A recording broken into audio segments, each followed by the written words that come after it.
Okay, class? Palakpakan natin si Samantha dahil siya ang top 1 sa klase. Thank you, guys! Mag-aral din kasi kayo na maayos. Paano nangyari yun? Nag-review naman ako buong gabi Tama naman lahat ng sinagot ko sa exam. Oh, Scarlett, bawi ka na lang ha. Ikaw ang pinaka-lowest. Talaga ba, Samantha? Alam naman nating dalawa kung sino talaga yung top 1 at hindi ikaw yun. Ilusyonada ka talaga kahit kailan. Loser! Ang dali-dali lang ng exam, di niya pa nakuha? Ano bang ginawa mo, Samantha? Bakit perfect ka? Stock knowledge! Wala ba kayo nun? Kailangan kong malaman kung anong ginawa mo, Samantha. Magre-rewind ako.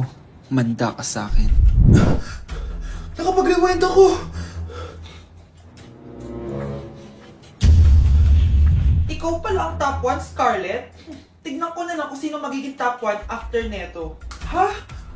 Bawal yun na! Okay, class, start na tayo. Class, magle-lesson na tayo ma'am, bago mo ituloy yan, may kailangan ka malaman. Ano yan, Scarlett? Pinagpalit po ni Samantha yung grades namin sa laptop niyo, ma'am. Kaya hindi dapat siya yung top 1, kundi ako. Ganyan ka na ba ka-desperada, Scarlett? Naiingit ka sa akin, no? Kasi ako yung top 1. Ako ba ang desperada, Samantha? O baka ikaw? Kitang-kita dito sa phone na ginalaw mo ang laptop ni ma'am. Ikaw pala ang top 1, Scarlett? Tignan ko na lang kung sino magiging top 1 after neto. Samantha? Bakit mo ginawa yun? Alam mo bang major offense yun, ha? Sumama ka sa akin. Ipapatawag ang mga magulang mo. Ma'am! Paano nagawa ni Scarlett yun? Alam ko walang tao nun. Paano siya nakakuha ng video? Scarlett, paano mo nagawa yun? Ha? Ang alin? Nakita kita kanina. May hawak kang relo. Tapos, bigla ka na lang nawala. Nakita mo yun, Cheska? Huwag kang maingay, ha? Dahil ang relo na to may sumpa. Ano bang meron dyan sa relo mo? Dahil galing to sa... Kaya hindi umuunlad ang Pilipinas dahil kinukurakot nyo. Mahiya naman kayo! Don't stop shaming them. Deserve nila yan. Mainit ang mata sa atin ng mga tao. Kaya siguraduhin nyo na magmumukha tayong malinis, ha? Dad! Alam na nilang lahat! Nadidepress na ako! Binabash nila ako sa social media. Tapos kanina sa school, binubuli nila ako. Nasisira image ko. Ayusin mo to, Dad! Gumagawa na ako ng paraan, anak. Pero sa ngayon, kailangan ko muna kayo palipad sa Amerika para safe kayo. Okay, Dad. I'm calm. Bigyan mo ako ng 10 million pang shopping ko doon, ha? May mga mag-iimbestiga dito. Kaya lahat ng mga luxury cars namin, itago nyo muna. Hindi nila pwede makita yung mga yun. Base sa report na binigay sa akin, may ghost project daw kayo. Totoo ba yun? Wow! It's a yes or no question. Bakit di ka makasagot?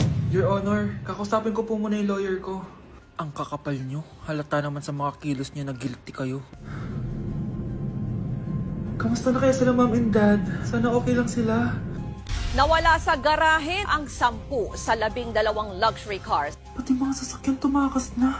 Hindi kami papayag na hindi kayo mananagot. Hindi kami mananahimik sa issue na to.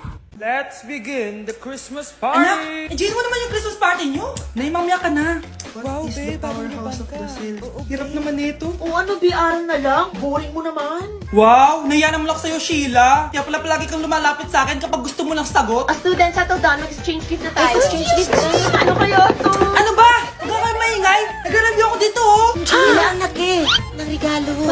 Thank you. Oh my God, thank you po. Oh, class, listen. Dahil Pasko, may special gift ako para sa pinaka-fresh kong anak dito. Maganyan-ganyan ka pa sa kayo mo mapupunta. Ito si Krista. Congrats na. Yeah, Garnier Vitamin C Serum. Hindi ako yung napili. Ano kaya meron doon sa Garnier na yun? Ba't kaya nakakagulo sila? Psst, anak, balita ko nakaka-fresh daw talaga yun. And it can fade dark spots in just 3 days. Talaga ba? Kaya ba ako i-perfect yan sa quiz, Nay? Di ba? With honors ka nga, pero mukha ka namang zombie. Whatever. Pero what if nga, baka this is my time to glow up. Sayang, hindi ko nanalo, anak. Okay lang yan, Nay. Balita ko, this 12-12, buy one take one ng Garnier Vitamin C Serum. Kaya pares pa rin tayong fresh kapag umakyat tayo sa stage. Tama! Yung iba kasi dyan, fresh nga, pero yung grades, nabulok na. True! Let's welcome the class valedictorian. Wow, fresh na naman. Proud ako sa'yo, anak. And now, for her speech. Nasaan yung mga nag-bully sa akin? Ay, bagsak pala!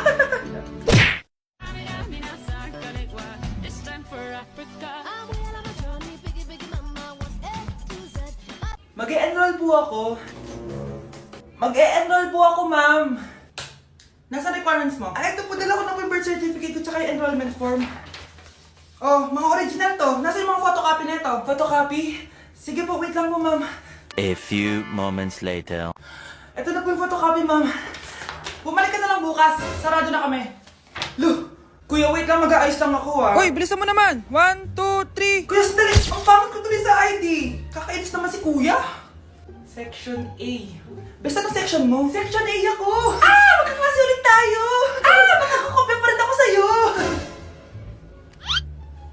Hi, Miguel! Anong section ka? Section B ako. Ikaw? Hindi kami magkaklase ni Crush. Sige. Section A kasi ako eh.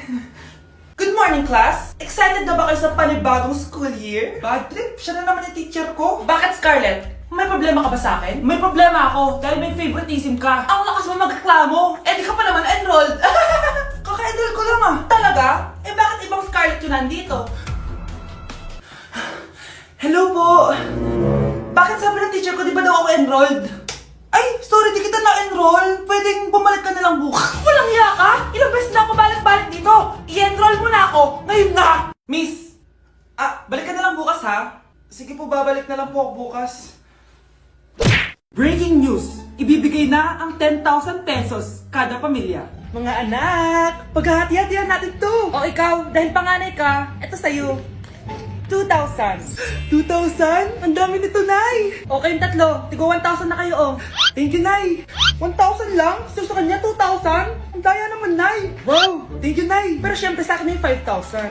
A few moments later. Ang dami ko ng pera! Ano kaya bibilin ko? Tingin nga ako sa Lazappi. Transparent na panty? Ganda nito ah! Add to cart! iPhone 14 na Android? Bago to ah! Add to cart! Itlog ng T-Rex? Ang mahal! Add to cart! Okay, oh. Ano mga binili nyo? Anay, bumili ako ng earphones galing China. Kaso parang iba yung tunog. Anong kakaibang tunog? 非常高兴其 Tapon mo na to! Sira na!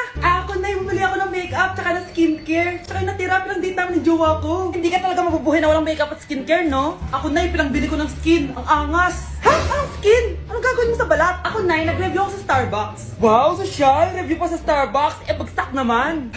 Lazappi Delivery! Ano ba itong mga binili mo? Nandito na mga binili ko! Magkano yan? 10,000 lahat, ma'am. 10,000! Kulang pa pera ko. Nay, kailangan ko na daw po magbayad ng tuition. Kung hindi, babagsak ako.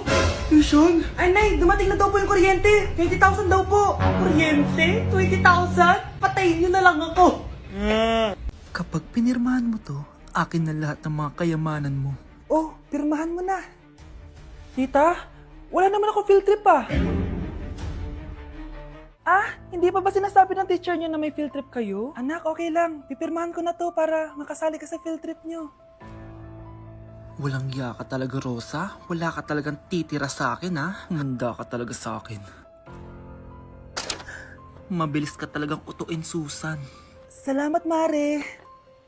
Ramon, napapirma ko na siya. Atin na ang bahay, pera at mga ari-arian niya. Magaling ka talaga, Rosa. Kaso kailangan na natin kumilos na mabilis. Kasi sabi ng doktor, nagre-recover na yung mata niya. Ano? Kaya bukas na bukas din, papalayasin na natin sila. Total, nakuha na natin ang gusto natin.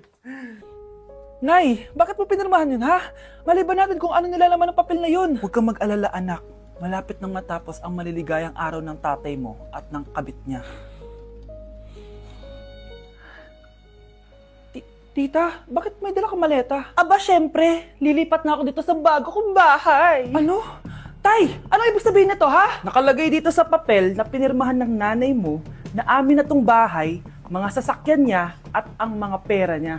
Napakahayop nyo! Bakit ang ingay? Ano nangyayari? Nay, kinuha na nila lahat sa atin! Ayan, magsama kayo mag-ina. Ngayong nasa amin na ang lahat, pwede na kayong lumayas.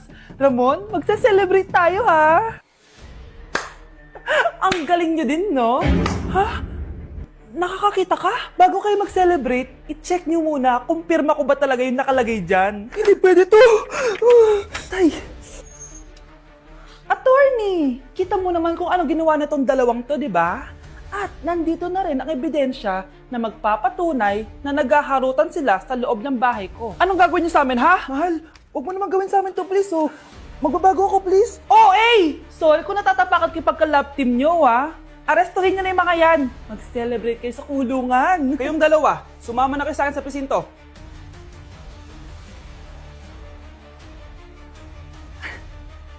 Nakikiramay po ako sa pagkawala ng asawa niyo. Masakit para sa amin ang pagkawala niya. Kailan pala namin makukuha yung mga ipapamana niya sa amin? Ipaprocess pa po namin yun, ma'am. I-update na lang po namin kayo. Sige po, attorney. Sakit ng pagkawala niya. Nay, tignan mo, may medal ako. Ano namang paki ko dyan? Di ka ba proud sa akin? Hindi. At wala akong paki sa'yo. Iniwan ka na ng tatay mo, di ba? Kaya pwede ka nang umalis dito. Bakit ka ba ganyan sa akin, Nay? Huwag mo nga ako matawag-tawag na nanay dyan. Kadiri. Hindi kita anak. Ang nanay mo, wala na. Malandi kasi. Nay, gutom na ako. Ay, gutom na baby ko. Wait lang, mag-order ako ng steak for you, ha? Yay! Steak, my favorite!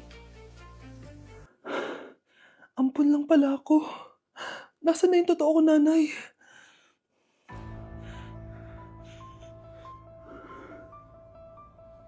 Tulog sila.